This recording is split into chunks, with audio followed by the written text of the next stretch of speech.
les damos la bienvenida a este encuentro en torno a la obra Yo soy quien es de Adonai Fierro Cortés. Muchas gracias por acompañarnos. Vamos a estar un ratico aquí comentando sobre la obra, sobre el contenido, un poco el contenido de la obra, sin contarnos el desenlace, sin profundizar demasiado en la historia, pero pues como abrebocas para interesarlos al respecto de la lectura de este texto. ¿Qué más? Hola, maestro, ¿cómo vas? Buenas tardes para todos, todas. Entonces, pues entremos en materia inmediatamente como para no hacerlos esperar más. Comencemos por ¿cuál fue el detonante para que usted comenzara a escribir esta obra? Bueno, muchas gracias. Pues durante 22 años he sido docente de aula en el área de ciencias sociales y esto ha permitido que en algunas ocasiones la coordinadora académica, el rector, me asigne dentro de mi carga académica orientar las asignaturas de filosofía, algunas veces de ética y valores y otras de educación religiosa y moral. Me llamó la atención mucho el de escuchar esta nueva generación, pues después de la pandemia especialmente, que han llegado a una actitud como escéptica, pero han estado equivocados en el término del escepticismo con el ateísmo. Yo soy consciente que la Constitución Política de Colombia, en el artículo 19, habla de la libertad de cultos. Se le garantiza a la persona pues, que profese sus creencias religiosas, incluso se le garantiza la posibilidad de fundar sus propias, iglesias. Y comenzamos a charlar con los chicos de por qué ellos decían que eran ateos. Entonces, resultaban preguntas como, es que Dios no existe. Si Dios existe, ¿por qué permite tanta maldad? ¿Por qué un padre viola a su hija, una bebé de 8 años, de 6 meses? ¿Por qué un asesino o por qué un ladrón mata a otra persona por robarle un celular, por quitarle una bicicleta? Y Dios, ese Dios que usted me vende, la idea que usted me vende, ¿dónde está? ¿Qué está haciendo? ¿Sí? Hay veces, si llega a existir Dios, es una persona rencorosa, vengativa. Entonces comenzó a generarme como la inquietud de tratar de explicarle de una forma pedagógica a las personas pues la concepción que existe, ha existido y existirá de Dios, ¿sí? Desde un punto de vista teológico, desde un punto de vista de la mitología. Yo lo decía anteriormente que la mitología es como la primera historia, la primera forma de historia que tiene la humanidad de contar sus vivencias, ¿sí? Su relación con los fenómenos naturales. Su mente primigenia no le permitía llegar a explicarse, por ejemplo, una tormenta eléctrica, ¿cierto? Una inundación, lo mismo diluvio universal. Y llegué a pensar que pues, con el bagaje, porque como digo, la obra está basada en una narrativa ficticia, donde el protagonista es una persona que muere clínicamente por unos momentos o unas experiencias cercanas a la muerte, como le llaman los especialistas, llega allá a ese lugar que siempre comúnmente hablan las personas que sufren las famosas experiencias cercanas a la muerte, ¿sí? Que es el túnel, que es la luz, que es la voz, que es esa cuestión, y comenzar a explicarle de forma pedagógica a las personas que en la historia de la humanidad ha existido un ser divino, un ser superior, un ser creador, que le han dado diferentes nombres, que en la actualidad existen religiones politeístas, que son las que creen en varias deidades, y existen religiones monoteístas, que son las que creen en un solo Dios, en una sola verdad y en un solo dogma, ¿cierto? Entonces, a partir de allí, me di la tarea de escribir esta obra, que inicialmente tenía otro nombre, y gracias al acervo juicioso de ustedes se le cambió. El trabajo editorial. Sí, digamos, La charla que tuvimos a esa ahí. carpintería, a esa, digamos, esa industrialización, a esa tecnología, se le cambió el nombre, porque antes se llamaba ¿quién eres? ¿Dónde estás, Dios? Y en la obra, pues en el diálogo que tiene esta persona, este muerto, entre comillas, con la esencia divina, siempre le autoriza que le llame yo soy quien es. Y ese es el nombre que aparece en los escritos antiguos, en la Biblia judeocristiana, en los escritos hebreos, donde incluso en el Nuevo Testamento le preguntan Pedro, el apóstol de Jesús, ¿quién eres? Y él dice, yo soy quien es, ¿cierto? Entonces de allí comienza la narrativa de esta obra. Sí, porque también es importante dejar claro eso, que de pronto al usted ponerlo como una obra pedagógica, que obviamente ya por lo que nos dice nace como intención pedagógica, pero es una narración, es una obra narrativa de ficción, ¿cierto? Basada en algunos hechos que usted ha recopilado. Sí. Como por ejemplo, cuéntenos alguna de esas personas que le transmitieron con respecto a esas experiencias en el momento en que se les da una muerte médica por algunos minutos, así una experiencia que haya de pronto nutrido el libro o no, de pronto que sea muy interesante pero usted la dejó por fuera del libro.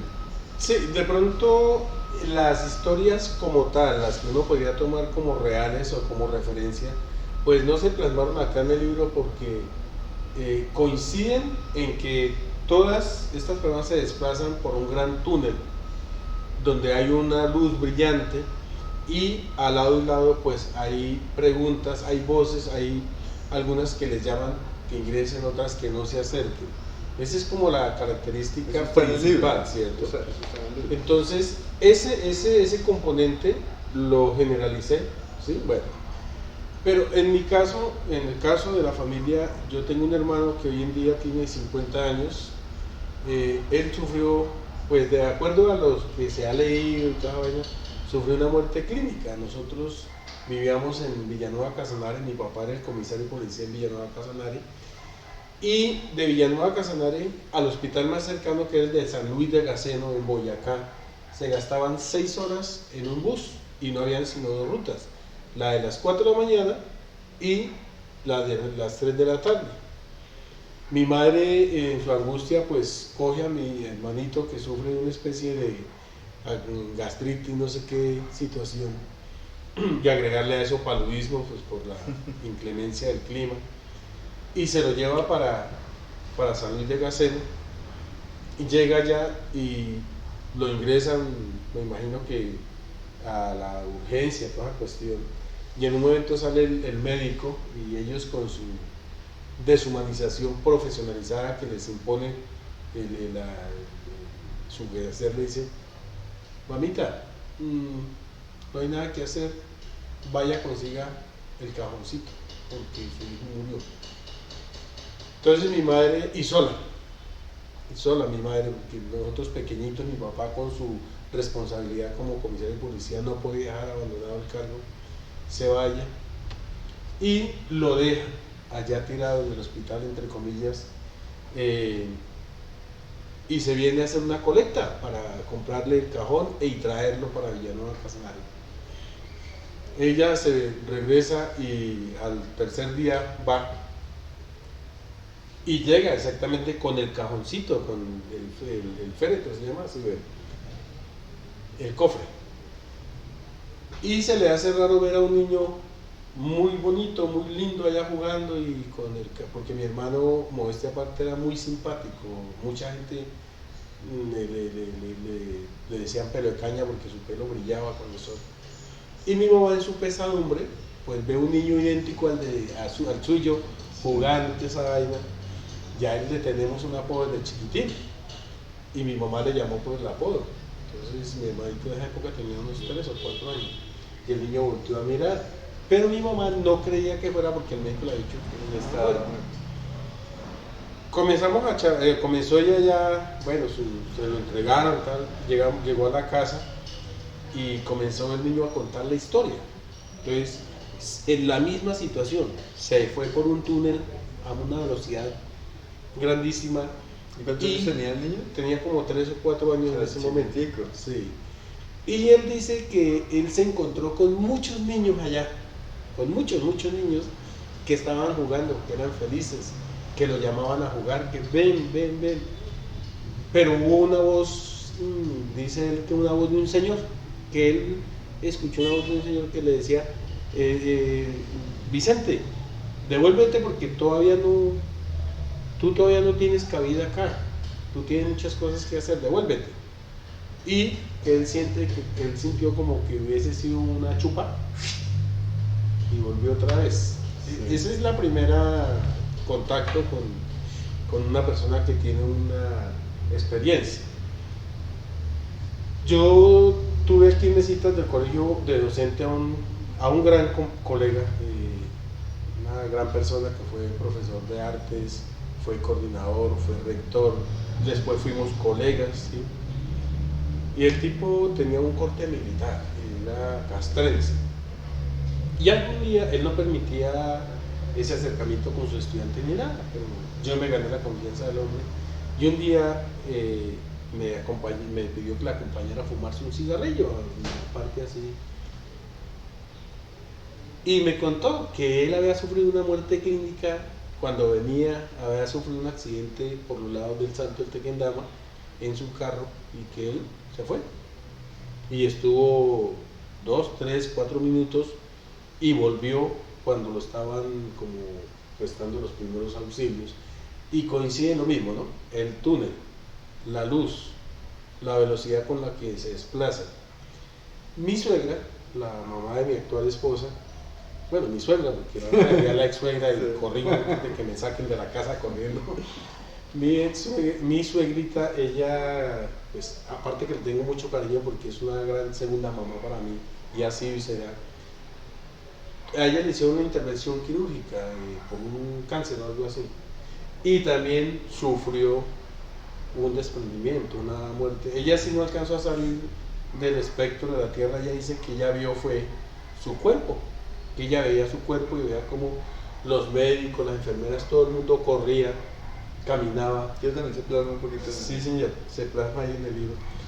Pero ella no salió, ni vio, ni estuvo por el túnel, nada. No, ella solamente veía como su cuerpo estaba ahí y para de contar.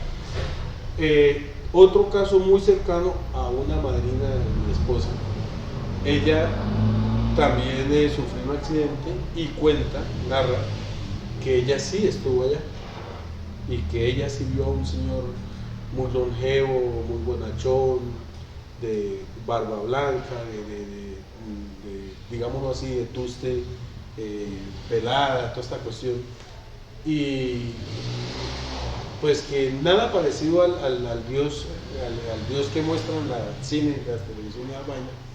Entonces, y hay otros elementos. Entonces me causó curiosidad ese fenómeno y comencé a consultar sobre los famosos experiencias cercanas a la muerte, y encontré que incluso hay dos psicoanalistas, un psiquiatra y una psicóloga clínica, que han hecho investigación.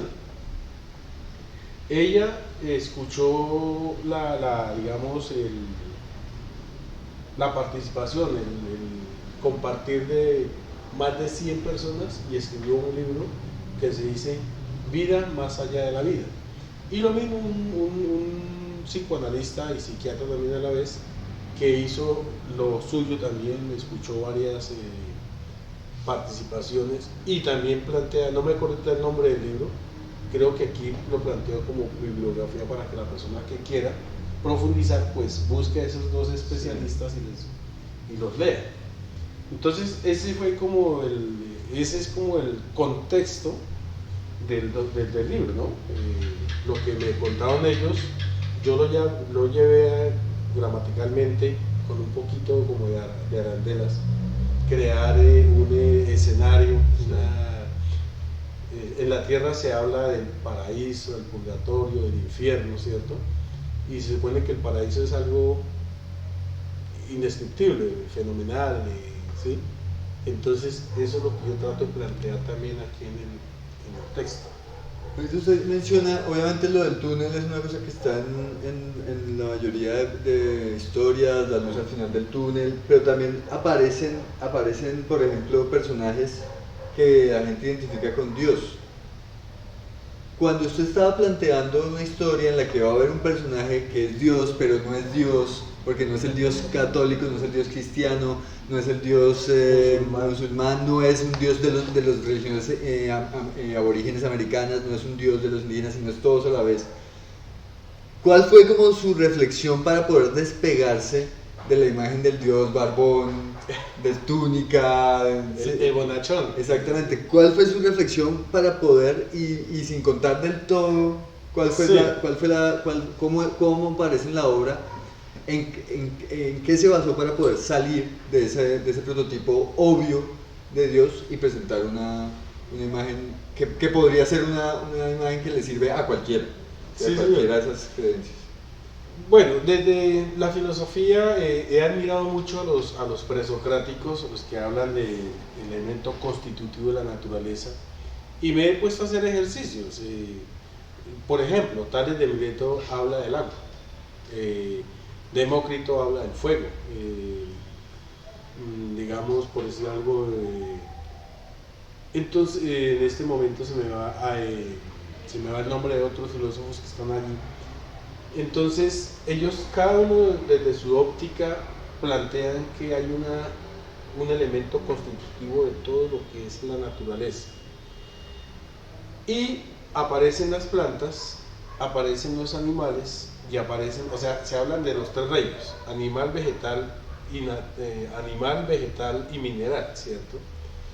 Y plantean que si uno coge a un animal y lo desmenuza chiquitico hasta llegar al átomo, que es el elemento mínimo constitutivo de la materia, se da cuenta que tiene unos elementos químicos. Si coge a un vegetal, o en este caso una planta, y la desmenuza, llega a ese mismo átomo, y cada átomo es de un elemento químico. Y lo mismo pasaría con la piedra, con la arena, con cualquier elemento que entre cosas le llamen mineral. Las plantas y los animales tienen movimientos propios. Quizá la planta, inclusive se ha demostrado que muchas plantas también tienen desplazamientos, y hay plantas carnívoras. Bueno, ellos dos les plantean que son bidimensionales, tienen cuerpo y tienen alma. ¿Y dónde estamos nosotros? Tenemos cuerpo y alma, pero hay algo que nos diferencia, digamos, astronómicamente de esos otros dos seres. Tenemos espíritu, que es el que nos permite razonar. Entonces, llega el momento en que comienzo a pensar, bueno, pero si no está Dios, si no es Alá, si no es Buda, si no es Krishna, si no es Chiminigawa, si no es Quetzalcóatl, cualquiera de ellos, Amon-Ra, que son los dioses, ¿qué hace que el ser humano asiático, el europeo, el africano, el americano, tenga esencia, tenga espíritu, tenga vida? Entonces es una esencia, ¿cierto? La esencia. Y es la que nos permite diferenciarnos de los animales. De hecho, yo le planteaba a alguien por ahí, bueno, si nosotros no somos dioses y no creemos en Dios, entonces, ¿cómo explicar la capacidad de raciocinio que tenemos y el libre albedrío? Somos dioses. Y eso viene de una esencia. Entonces, yo le digo a las personas que dicen, entre comillas, que son ateos, digo, no me acepto, porque cuando usted me dice ateo, está diciendo sin Dios.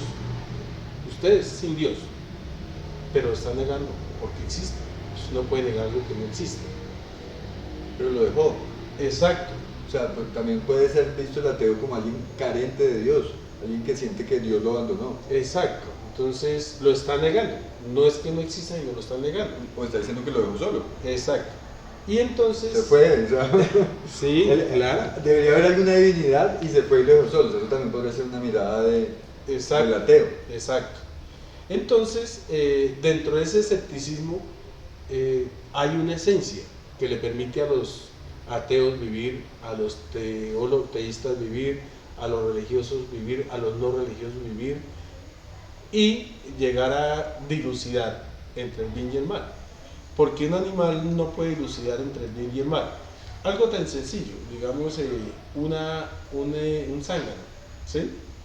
Si hablamos un poco de la libido, el ser humano, llámese hombre o mujer o llámese de grupo LGTBIQ+, o que quieran, hay algo que siempre nos va a ser políticos y es la sexualidad, ¿sí?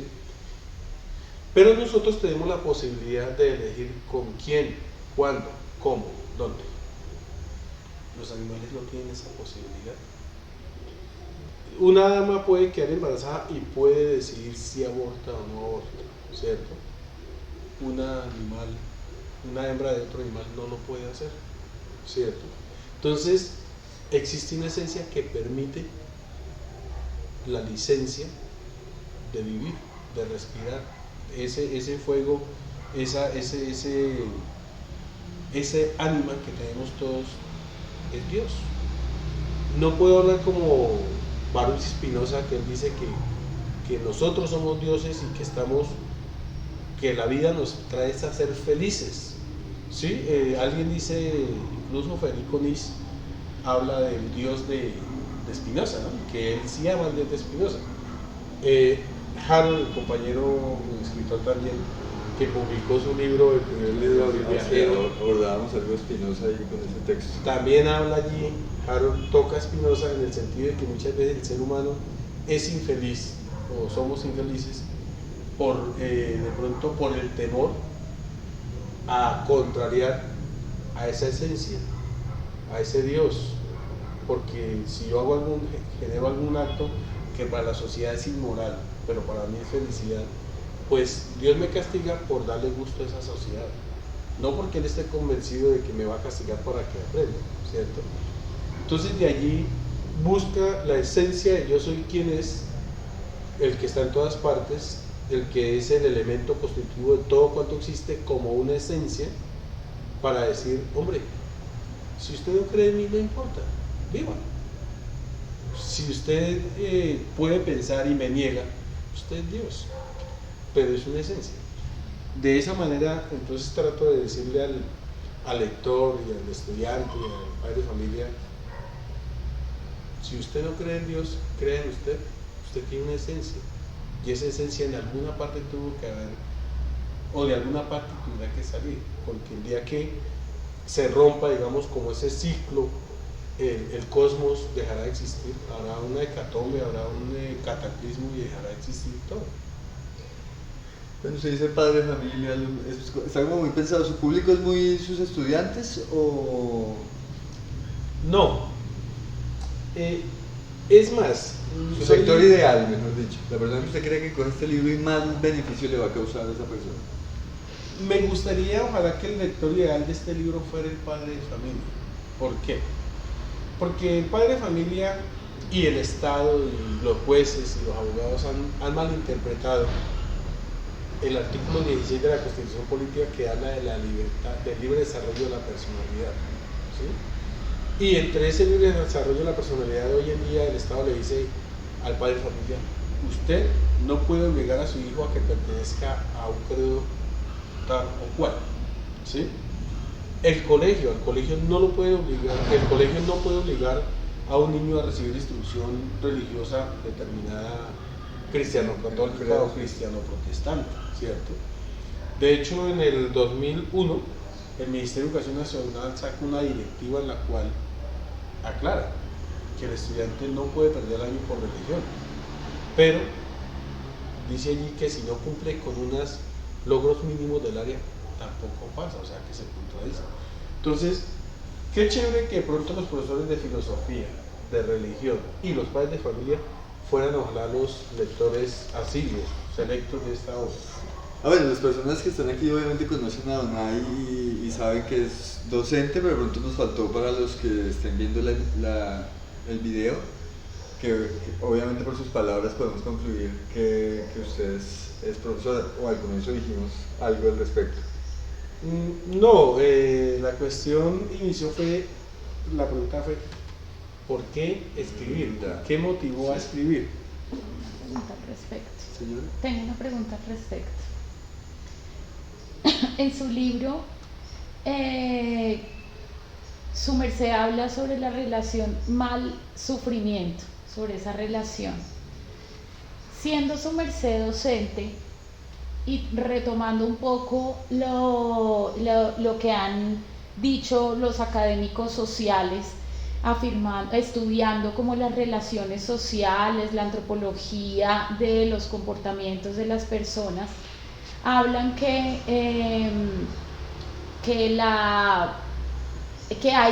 para poder formar sujetos que sean más dominables, ¿sí? Se requeriría de personas que aprendan a ser más culpabilizantes, que se sientan más culpables, no sé si lo dije bien, si esa es la palabra, o que sean más dóciles. Esa forma de culpa y esa docilidad se me vino a la mente cuando vi esa relación que su merced explica en el libro, que habla sobre la relación mal-sufrimiento. ¿Su merced cree que eso tiene relación con eso que le estoy nombrando sobre la docilidad de las personas, esa formación o ese aprendizaje de esa relación del mal sufrimiento, o cómo lo pensaría su merced a partir, pues, no sé, de eso que leí yo ahí en ese fragmento de su libro? Muchas gracias por tu inquietud. Eso me halaga que ya esté profundizando algo en mi libro. Mira, estábamos hablando hace un momentico del Dios de Spinoza, ¿sí? Y estábamos hablando de pronto quisiera puntualizar con otra persona acá, otro filósofo, que habla que la religión es el opio del pueblo, Federico Nietzsche. En este caso, quisiera decirte que la religión se ha convertido, nomás en la oración cuando dice que por mi culpa, por mi gran culpa, no lo comparto, porque nosotros somos seres hechos a imagen y semejanza de los dioses, y si estamos equivocados es porque ellos estaban equivocados, ¿cierto? La culpabilidad nos lleva a ser infelices, ¿sí? Es una cosa, gracias por la pregunta, porque hoy le decía a los estudiantes precisamente de religión en mi clase que hay que tener en cuenta que la ética y los valores deben ir cogidos de la religión o de la educación religiosa y moral. ¿Por qué? Porque la ética es el compendio de normas que me prohíbe o me hacer las cosas, ¿cierto?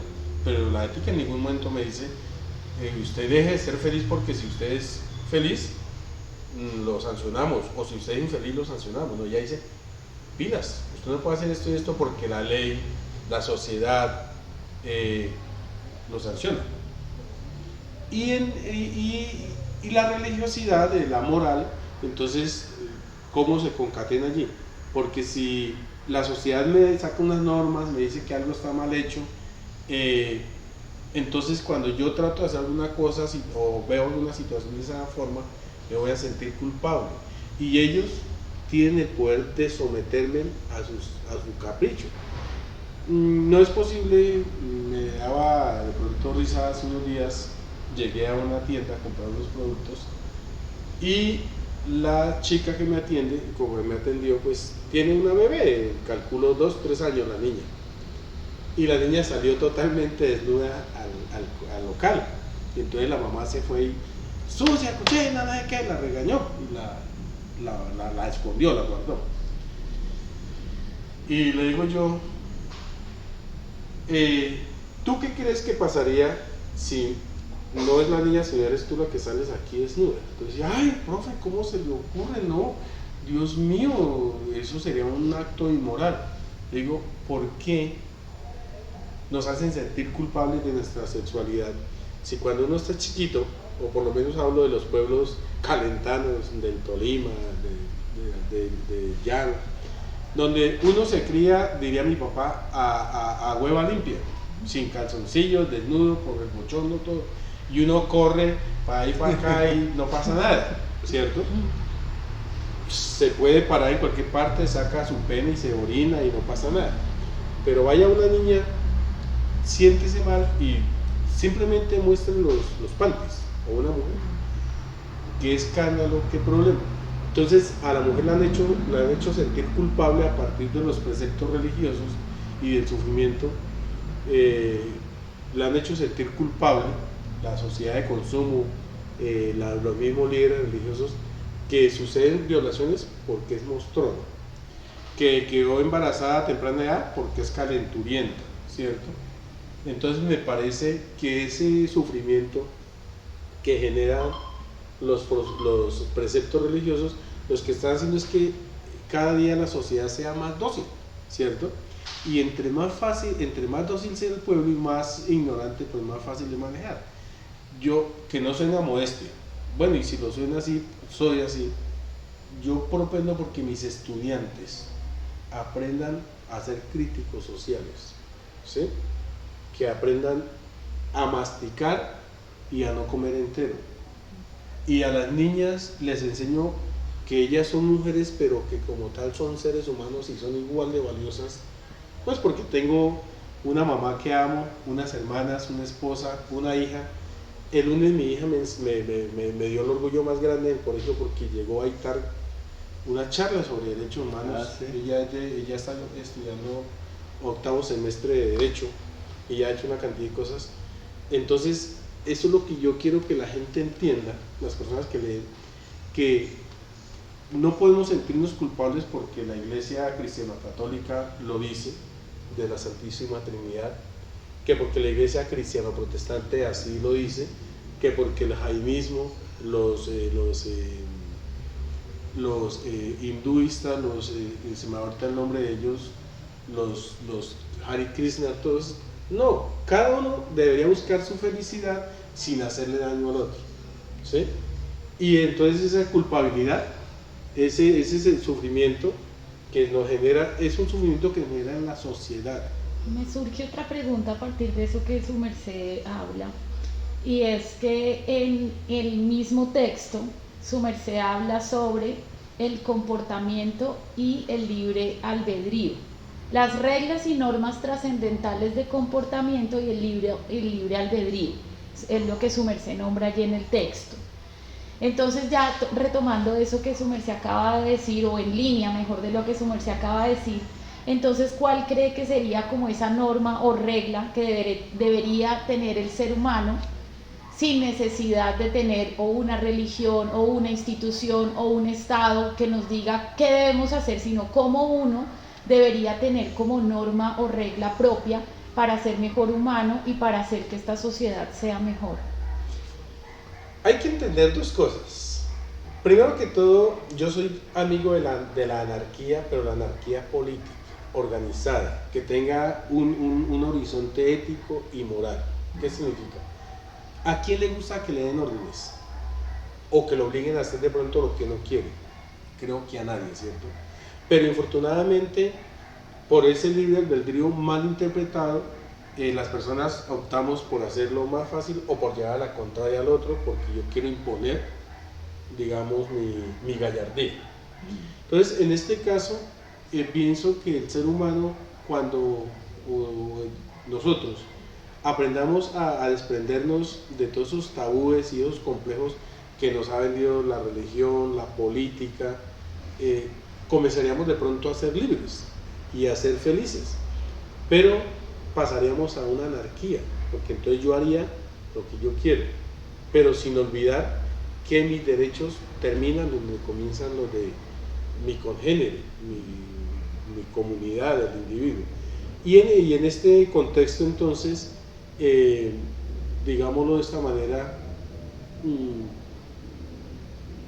no habría necesidad de tener autoridades ni una fuerza letal ni nada, sino que simplemente mi conciencia me llevaría a actuar de tal manera que no haya castigos de infierno, de purgatorio. Y estoy convencido de otra cosita, no sé si de pronto en la lectura que has hecho juiciosa, que me doy cuenta, te das cuenta que yo trato de decir que el cielo lo vimos aquí en la tierra, El infierno es aquí en la tierra. Por ejemplo, cuando en este momento me siento en el cielo, porque tengo en mis manos, digamos, concretamente algo que me hace feliz, ¿cierto? Estoy rodeado de personas que de una u otra manera están propendiendo porque yo sea feliz, me están haciendo realidad un sueño, ¿cierto? Pueda que en el momento no tenga 5 centavos en el bolsillo, pero para ser feliz no necesito plata, necesito es el acompañamiento. Pero, ¿qué más infierno para una dama, una niña, un niño, una persona que sufra una violación, una penetración, un empalamiento, qué sé yo? O qué más infierno para una persona, como en Bogotá, que vaya en su bicicleta y lo atraquen y aparte de eso lo hiernen, lo dejen mal herido o pierda la vida. ¿Y qué más purgatorio podría vivir el ser humano? Por ejemplo, cuando uno va, digamos, en el Transmilenio, por colocar un ejemplo, en hora pico, que uno vaya con afán y Dios mío, eso no mueva ni para adelante ni para atrás, o el saber que uno tiene una deuda económica, lo que sea, y tiene los acreedores acá en el cuello. Entonces yo digo, ahí están los 3 espacios. 8 horas laborales, sí. Una fábrica insatisfactoria. Sí, entonces, ¿qué más purgatorio, qué más cielo y qué más infierno puede verse que no sea algo físico, que sea tangible, algo concreto, ¿cierto? Entonces, a partir de allí, pues, me atrevo a pensar, nuevamente, que la posibilidad de ser felices la tenemos nosotros mismos. Y me gusta porque esas referencias hablan de que necesitamos del otro, ¿sí? Que no hay forma simplemente de alcanzar la felicidad o el cielo o estar en el infierno sin la participación del otro, ¿no? Sí. Es decir, que nos tenemos que poner de acuerdo para poder hacer un cielo de la tierra, ¿no? Sí. Yo solo no lo puedo lograr. Que sí hay muchas creencias religiosas que usted desarrolla en su libro, como por ejemplo los budistas, que hablan un poco de prácticas en las cuales se aíslan de la sociedad. Desprendimiento de todo lo material. O sea que usted ahí en el budismo no compartiría mucho eso de retirarse de la sociedad, meditar y alcanzar una iluminación espiritual, pero en absoluto aislamiento y soledad.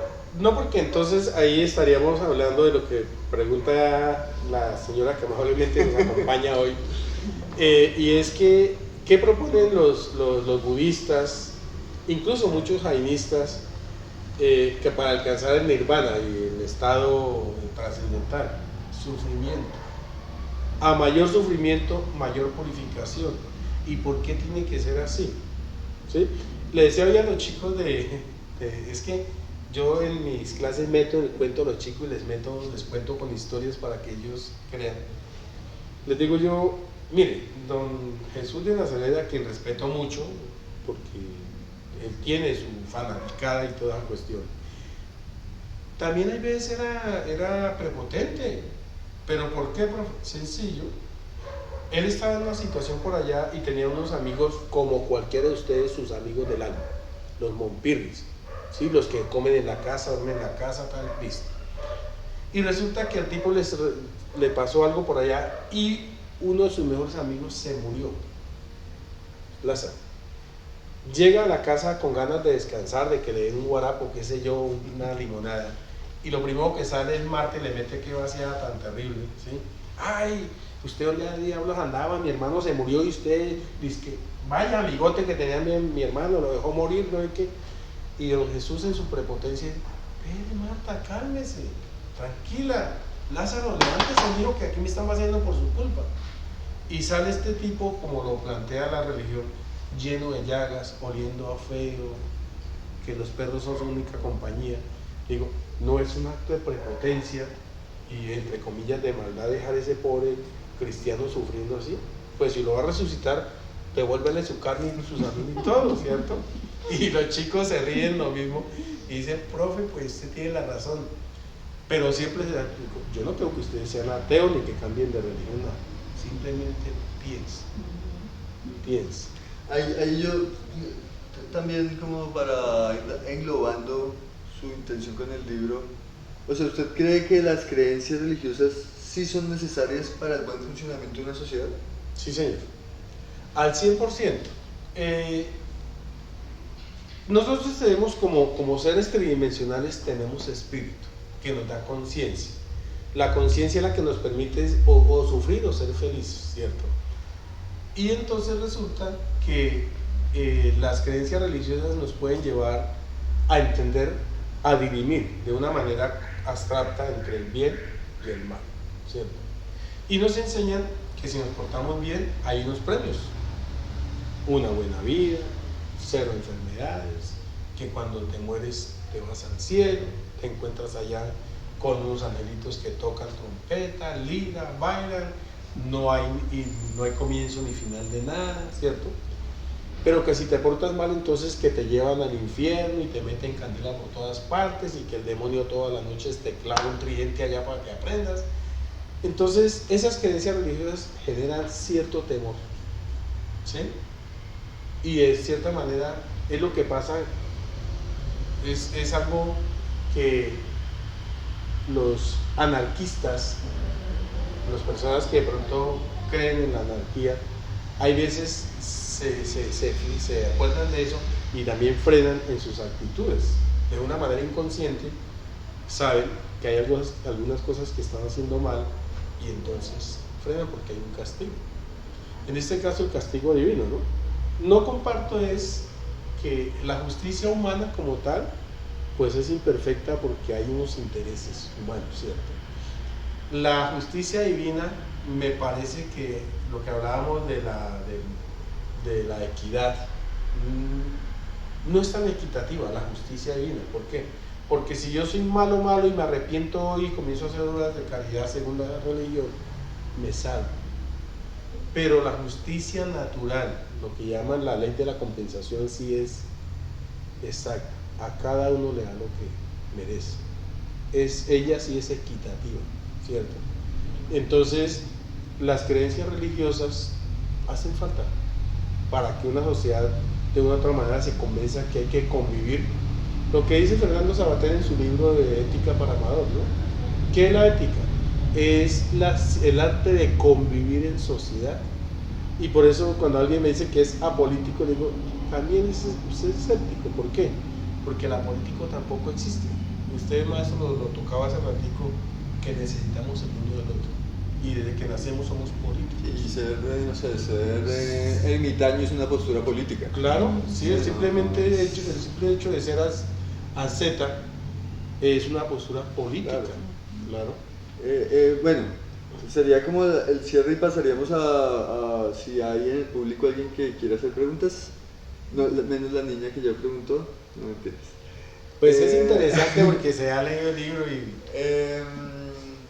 pero entonces, para cerrar, el libro aborda las creencias religiosas, el libro aborda una concepción suya sobre qué sería eso divino, qué sería eso esencialmente Dios, ¿sí? Porque pues sabemos que la palabra Dios es una palabra que utilizamos en español, pero que pues tiene realmente no es, por eso al corregir el libro había esa dificultad, porque Dios con mayúscula, Dios con minúscula, porque el Dios católico lo tenemos que escribir con mayúscula, porque es un nombre propio, pero la palabra Dios no lleva tilde, ¿sí? Entonces desde ahí ya comienza toda la reflexión y la dificultad en su libro para poder, yo creo que un traductor con este libro también se llevaría varias dificultades. Pero entonces, ¿qué le faltó?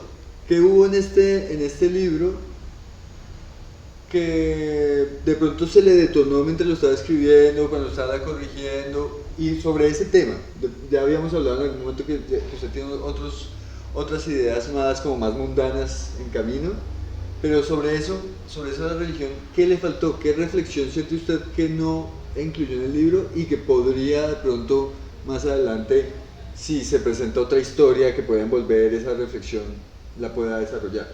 Sí, me quita el sueño, dicen por ahí, me quita el sueño el pensar que si somos hechos a imagen y semejanza de los dioses, como dice en plural la Biblia, ¿por qué la religión cristiano-católica y cristiano-protestante especialmente, bueno, y solamente diviniza a un Dios masculino, al todopoderoso, al dueño de la existencia del universo, ¿cierto? Y lo diviniza de una pigmentación blanca, ¿sí? Y entonces yo digo, bueno, y si somos hijos hechos a imagen y semejanza de los dioses, ¿dónde quedan los hermanos negros, los asiáticos, las mujeres, digamos los homosexuales, por decirlo así de otra manera? ¿Dónde están? Entonces me quedó como ese saborcito agrio de no haber podido en el libro. De pronto yo le daría una perspectiva ahí. Usted tiene razón. Nosotros no tenemos ni idea de las religiones africanas, por ejemplo, o de las religiones asiáticas. Podría haber una segunda parte hablando de esos temas. Sí, porque es que aquí en el libro se hace énfasis de pronto en el jainismo, ¿sí? Se hace de pronto énfasis en el judaísmo, en el budismo, en algunas religiones. Se toma como el cercano oriente, pero pues no nos vamos al lejano oriente. Pero hay religiones totémicas, sí, totemistas, bueno, que básicamente su origen son africanos.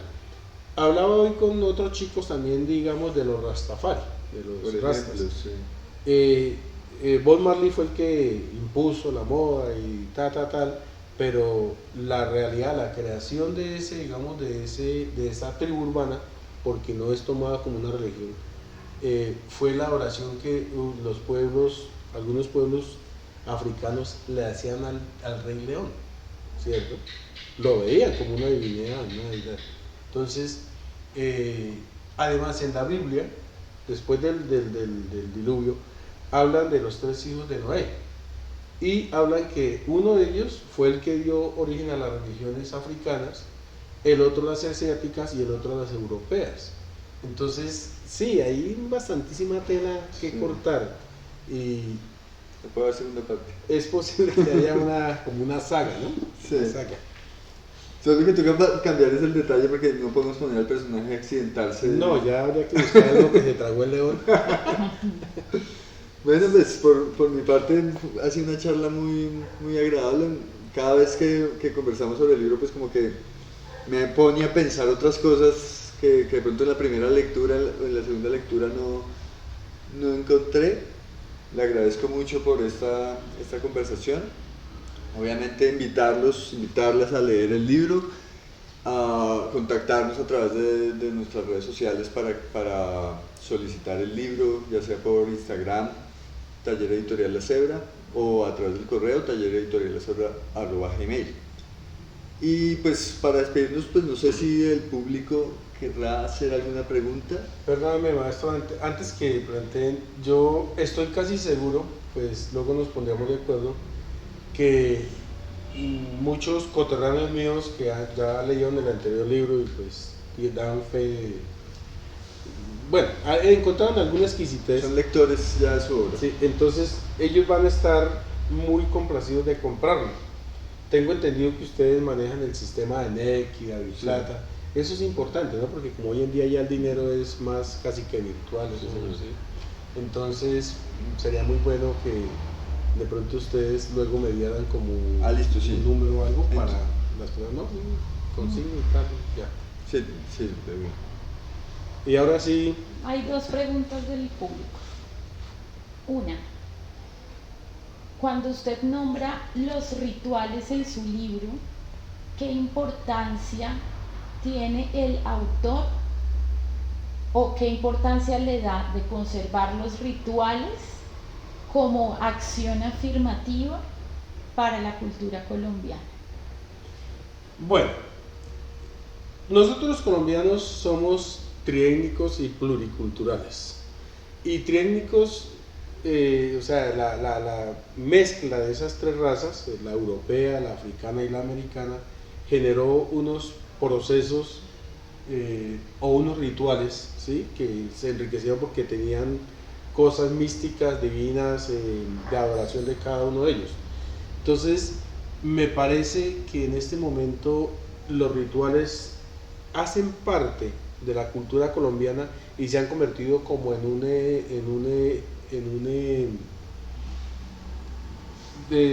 le llamaría como en un tótem, algo así como un ícono de referencia a nivel mundial. Infortunadamente la globalización, el consumismo ha llevado a que algunos ritos, como el de la Semana Santa, por decirlo así, desaparezcan o pasen a segundo plano. Me acuerdo en mi época de adolescente y de niño que los días de Semana Santa, lo que era especialmente jueves, viernes, sábado y domingo, era muy místico, muy religioso, no se podía casi ni respirar porque se le estaba maltratando el cuerpo a Jesucristo. Hoy en día no se habla de Semana Santa sino de Parranda Santa. Y yo me hago la pregunta, si yo como mundano que soy, como con necesidades que tengo, me consigo unos billetitos de una damisela, una dama de compañía y me voy en Semana Santa a un hotel a Santa Marta, por decirlo así, ¿será que mi inversión se va a ver reflejada en la oración? ¿O más bien voy a disfrutar de esa felicidad que me ofrece el mundo acá? ¿Sí? Entonces, y las empresas de transporte, las empresas turísticas no te van a vender la idea de que ve a Santa Marta y en el cuarto encuentras un crucifijo y entonces hasta allá hay unos tours a Israel y cosas sí, así, pero tampoco son... Pero en general sí el turismo ya desconoce completamente sí, la parte religiosa de la Semana Santa. Entonces sí creo que la influencia de los ritos religiosos, inclusive hay ritos dentro de algunas actividades oscuras como la magia negra, la blanca, la verde, que de una u otra manera le dan cierta identidad al país, ¿sí? Que lo diferencia de Haití, que lo diferencia de África. El llanero que le devuelve uno la pareja. Por ejemplo. Pero además un ritual no necesariamente tiene que ver con la parte religiosa, también puede ser el ritual de el sentarse a la mesa en familia, el visitar a los abuelos los domingos, entonces como esas cosas de... Aunque la palabra ritual se alude directamente a la religión. Sí, pero si lo planteamos como tú dices, tienes toda la razón. El flirteo es un ritual amoroso, ¿sí? Sí, es la extensión de la palabra. Exacto. La palabra sí es como, ¿sí? inicialmente religiosa, pero por extensión, culturalmente utilizamos ritual para hablar de todo aquello que implica, que tiene un trasfondo, que está lleno de símbolos, de comportamientos repetitivos pero simbólicos, ¿sí? Y que apuntan a una trascendencia. Sí, exacto, a la trascendencia. En este caso podríamos ya como para ir redondeando. Se cree que una relación sexual es donde hay un hombre y una mujer, bueno, hay dos personas y tienen una penetración, un intercambio de esos, no. Sería una relación genitosexual. Pero para mí, pues, en este momento yo tenía una relación sexual con el maestro Pablo, con la niña que está allá en el máster, con la gente del público. No me cuenta que conste. ¿Por qué? No me enteré. ¿Por qué? Porque es que somos seres sexuados. Y lo mismo pasa con los ritos, ¿no? Nace de lo religioso, pero se extiende a otras cosas. La sexualidad, y cuando se habla de relaciones sexuales, la gente piensa es en la copulación, pero somos seres sexuados. Y otra pregunta del público ya para terminar. De acuerdo a su experiencia como adulto, trabajador, papá, esposo, y que se animó a escribir un libro, ¿qué consejos le da a una persona con esas mismas características, de pronto a mujeres que tienen otras más cosas que también las atraviesan? ¿Qué recomendación o cómo la animaría o animaría a la persona para que escribiera? Y la otra es, ¿qué cualidad cree usted que debería tener una persona para poderse animar y terminar un libro y llevarlo hasta la publicación como lo acaba de hacer usted? Bueno, la primera parte que le puedo yo sugerir a cualquier persona, de los que nos vean después en YouTube, o las personas que están acá sentadas, es que todos deberíamos escribir nuestra experiencia, como el famoso diario que llaman, ¿cierto? Porque aparte de que es como, yo le llamo el exorcismo diario, escribir y sacar todo eso, la capacidad de contar con sus propios sentimientos, su diario vivir, ¿cierto? Entonces todos deberíamos, todos, hacer ejercicio, llegar y 2, 3, 4, 5 palabras, una página que sea diario en un cuaderno y luego comenzar a organizar. La otra parte es, digamos, ya cuando uno determina si quiere hacerlo, como en mi caso, por hobby, y comenzar a construir a partir de eso que tiene allí un cuento y una maqueta, y llegar, mire, yo pienso que el hombre más pobre del universo es el que no tiene un sueño, ¿sí? Y entonces en este caso la invitación es que si usted comienza a escribir convencido de que su historia le va a tocar a otros, hágalo, ¿sí? No desfallezca, no desfallezca para nada, ¿sí? No se puede escribir por negocio, esto no es para llenarse de plata, esto es para compartir un conocimiento, para exorcizar muchas cosas que usted quiere contar a alguien, pero que muchas veces por los corre-corres de la vida no es posible, ¿cierto? Entonces, ¿qué más que plantearlo en un libro y decirle, mire, esta es mi historia, o de pronto algo que está aquí le puede servir?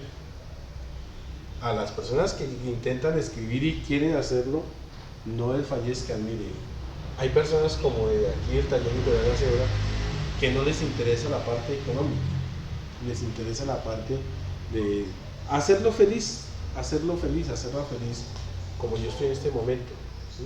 Aquí no me las creo con mi libro concreto, ¿bien? Bueno, para finalizar, creo yo que invitarlos a participar en el taller de creación literaria que estamos realizando en este momento con La Cebra. Comienza el jueves, todavía están a tiempo de inscribirse. Por la página de Instagram encuentran el enlace al formulario de Google en donde se pueden inscribir. Es un taller completamente gratuito. ¿Y la finalidad? Y la finalidad de ese taller es producir un libro que va a ser publicado con La Cebra. Entonces, pues realmente ahí tendríamos todos los elementos. Tendríamos el trabajo para mejorar los escritos. Yo creo que las personas que se acerquen a este taller es porque ya tienen una motivación para escribir. No es un taller que va a hacer que nadie escriba si no quiere, sino que ya tiene la motivación, por ende esa motivación se convierte en una obra y esa obra al final terminaría siendo publicada. Ese sería como el taller.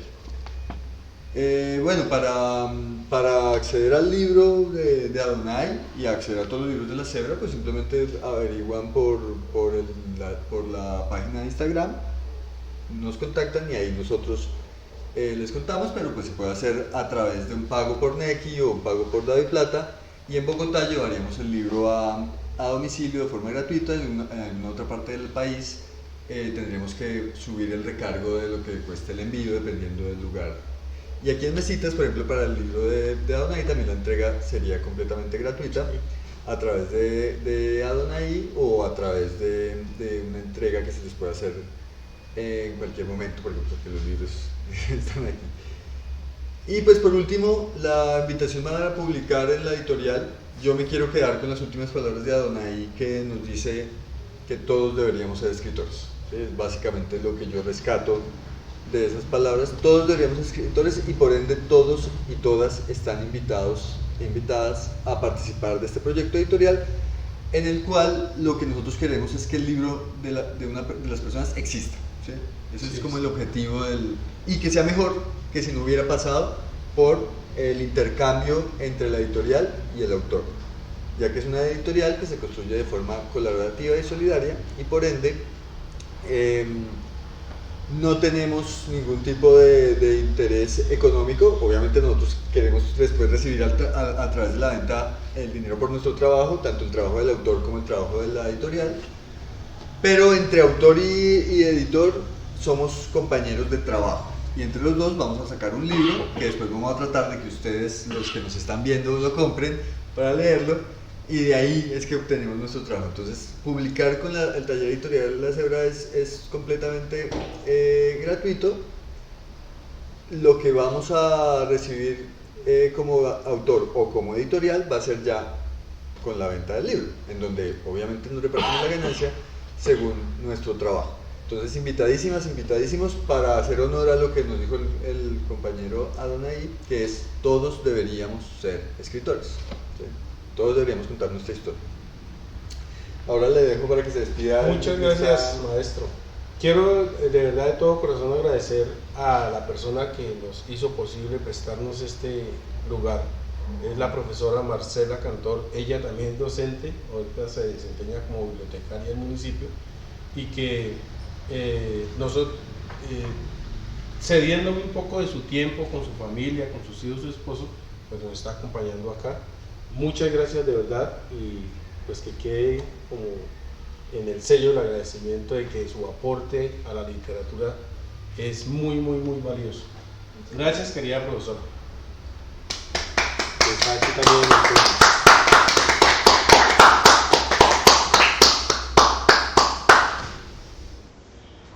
Esto es... uy, profe Marcela, qué pena con su merced.